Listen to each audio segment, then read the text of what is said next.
For more on the latest out of Saudi Arabia, let's bring in Bloomberg News reporter Glen Carey. He joins me on the phone from Riyadh. Glen, thanks so much for joining us. Thanks for your time today. We have been hearing, of course, these reports that some of the Saudi authorities have opened fire on some protesters before this day of rage.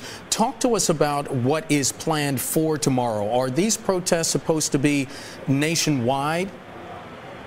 Yes. The day of rage, the protests are going to be in Dammam in the eastern province, in Qatif, and Riyadh in Jeddah. But this evening in Jeddah so far, it's been very quiet. I've been traveling around the streets this evening and haven't seen any indication of any uncertainty or turmoil or protest at all.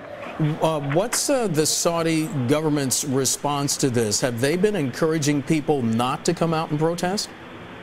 Yes, they've issued warnings saying that protests are illegal in Saudi Arabia, and then the Council of Senior Islamic Scholars have also issued a statement saying that protests would harm the nation. Glen, talk to us about the dynamic that has been sweeping the Middle East, because you've been there for a while. This, of course, starting in Tunisia and then rippling across to Libya, to Egypt. What type of information have Saudi citizens been receiving about what's going on in that region of the world? Well, Saudi citizens have access to the Arabic satellite channels, so they've been watching very closely what's going on in Libya and in Egypt, and of course neighboring Bahrain. They're aware of the social unrest that is occurring.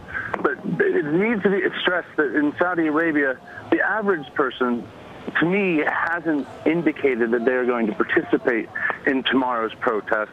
And it's unclear where they'll actually be held. I mean, they say Riyadh and Jeddah in the eastern province, but so far it's very unclear exactly where the center of any protest, if they actually occur, will be. And Glen, that's interesting, because you say the average citizen hasn't said to you that they'd be taking part in that. Why not?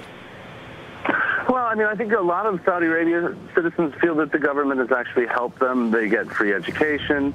Their Medicare mostly is taken care of. And the government has provided them with a certain amount of assistance, whether through housing or social welfare.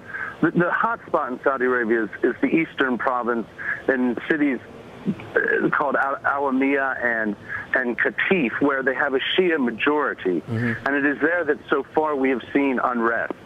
So at the very least, then, what you're telling us, in some of the other nations in the Middle East, some of these issues have been economic, but those economic issues don't necessarily pertain to Saudi Arabia? Not across the country, no, they do not. But in pockets, you can see that some Saudis are complaining about discrimination, particularly the Shia, and the cost of living has gone up quite significantly for some of them.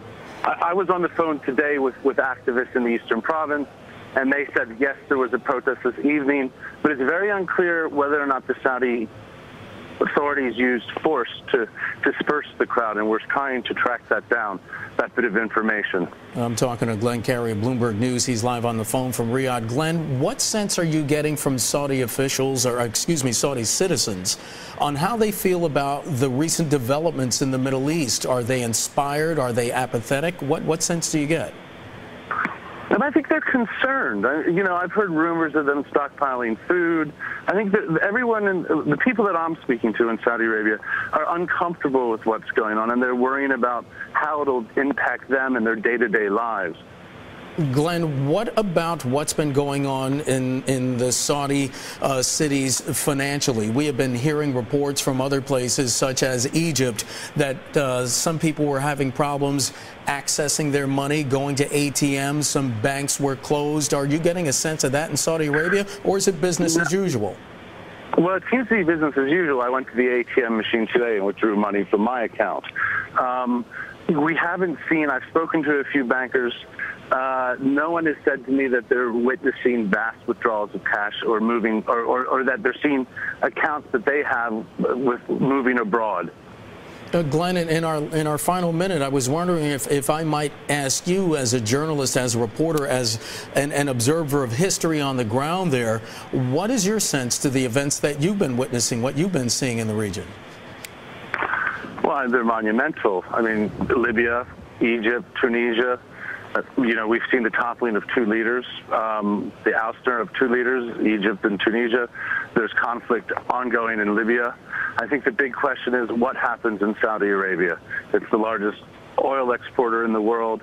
It is the largest economy in the Middle East, and it's a member of the G20.